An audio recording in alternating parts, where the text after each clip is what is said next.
My mother's smile was a perfectly wrapped lie, and at my wedding reception, she finally handed it to me. The music swelled, a gentle hum of contentment. Crystal glasses sparkled under the soft lights, catching the joyful tears of our guests. I could still smell the vanilla from our wedding cake, a sweet ghost in the air. And then my mother approached. Her expression the same curated masterpiece I'd known my whole life, a blend of grace and absolute control. She leaned in, her voice a silken whisper. "We've decided your sister will be taking the car from your in-laws." Beside her, my sister, Chloe, gave a sympathetic tilt of her head. "Don't be dramatic," she said, her tone smooth as glass. "It's only a vehicle."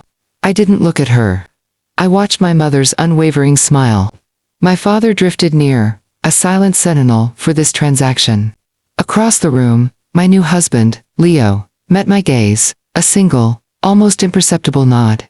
He didn't need to move. We had a plan. A strange quiet fell, not an absence of sound, but a pressure that smothered the music and laughter. Chloe's voice pierced it. "My current car is practically a death trap. This just makes sense." She chuckled at her own remark. Of course. Leo's parents had given us that car. It was a gesture of welcome, a reliable foundation for our new life. The title was in my name alone, a token of pure trust. That, I suppose, was the real issue. I had spent a lifetime learning to spot problems before they were fully formed. When we were children, Chloe got the larger bedroom. I received the reasoning. She needs the extra space for her art. When she borrowed my favorite jacket and returned it stained, my mother said, "You should take better care of your nice things." Chloe crashed her first car. The road conditions were blamed. I saved for a year to buy my own. The lesson was always my own capability. The pattern was a familiar dance. Chloe would ask with a smile, and if I hesitated, my parents would arrive with their well-worn tools. Justification, deflection, the constant chorus of "be the bigger person."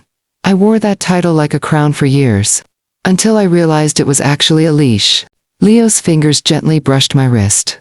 A silent question. My answer was to reach into my small purse and feel the cool, heavy cardstock within. My mother's smile gained a new watt of brilliance. "We told her this morning," she chirped, as if sharing wonderful news. "She's been so unlucky, and you two are so stable. You can share Leo's car for now." She made it sound like a thoughtful suggestion. I drew a sharp breath. "You are giving away our wedding present," I stated, my voice level, a simple fact seeking recognition. Mom's smile didn't falter. "Please don't make a scene, Maya. It's just a car." "Your card was empty," I heard myself say. The words felt like they had been waiting for me. Chloe's mouth dropped open in feigned shock. "Seriously," she laughed, a brittle sound. "You think you're some kind of boss now?" From the corner of my eye, I saw a phone camera rise, drawn by the drama. I turned to Leo. "The envelope, please." Without a word, he retrieved it from my clutch and placed it in my hand. The gesture felt like a second set of vows. My father reached for it first, his brow furrowed. Chloe craned her neck, eager.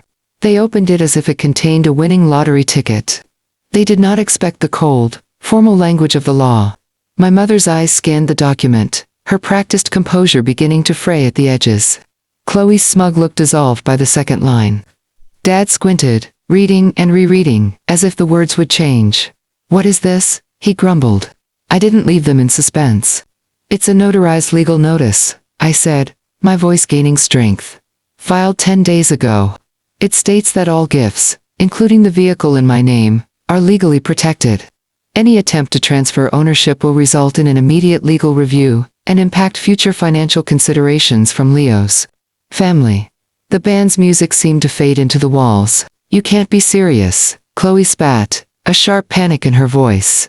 "You're doing this here, at your wedding?" "You made the announcement public," I replied. "I am making the consequence equally public."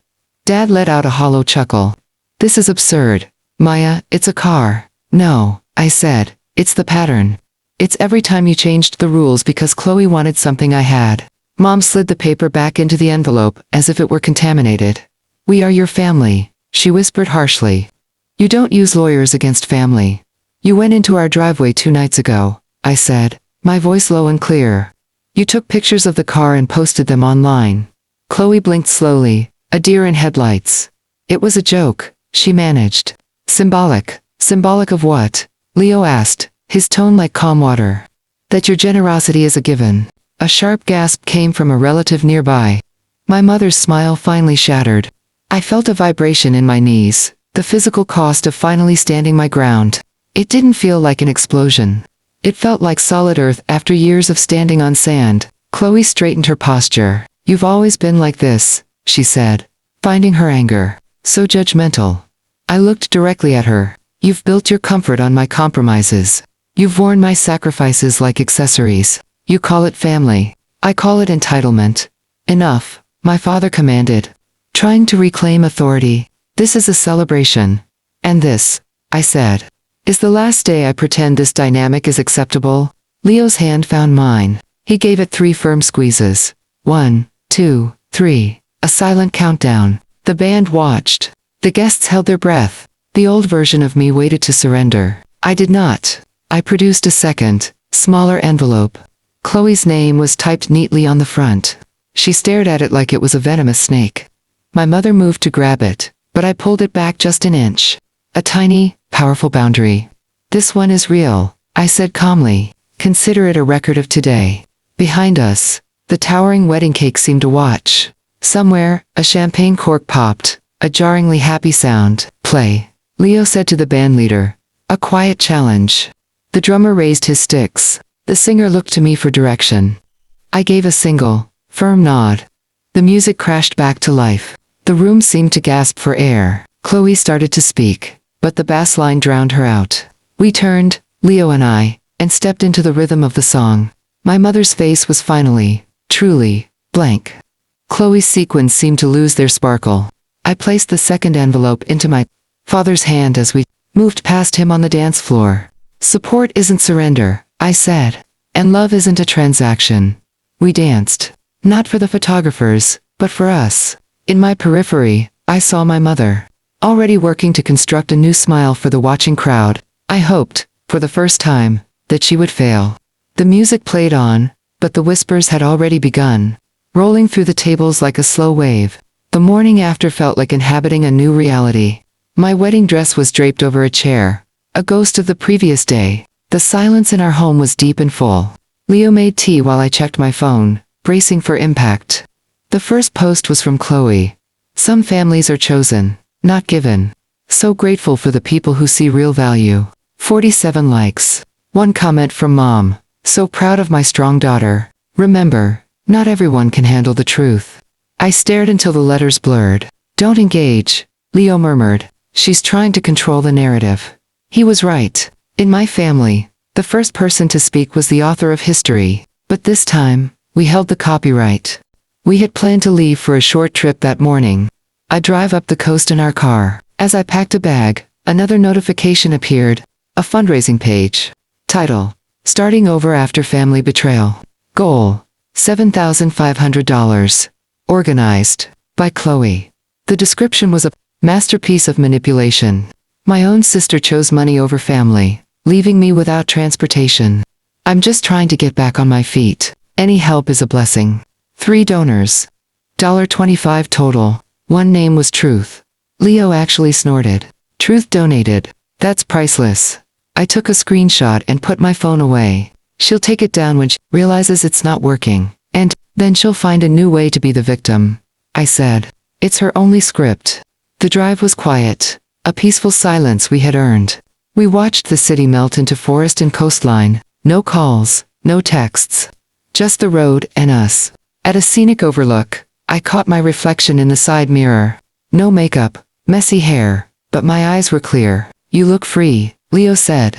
I feel untethered, I replied.